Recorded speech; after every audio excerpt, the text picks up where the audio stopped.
Ассалаумағалейкум, Chevrolet Ravon жүргізушілер.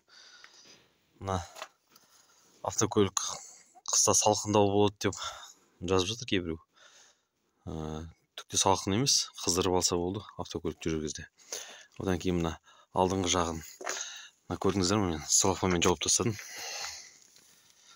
Көтеріп номер астына өткізіп, өте жақсы көмектеседі. Машина қызып кетпейді қыстың кезінде.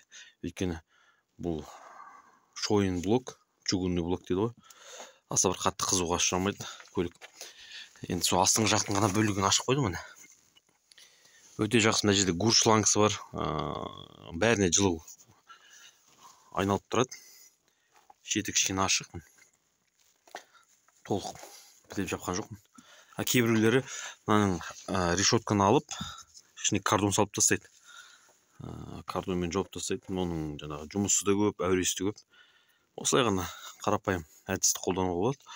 Қыстың кезінде үлкен жақсы пайдасы бар. Қайталап айтамын, автокөлік қызбайды. Көп сұрақ қойып жатады. Мына желді күндері, қатты аязды күндері өте жақсы көмектеседі көлікке. Іші бәрі жылы. Циркуляция жақсы болады. Жазылыңыздар. Пайдалы кеңес болса, лайк басыңыздар. Тағы да қызықты видеолар түсіретін боламын. Жолдарыңыз болсын.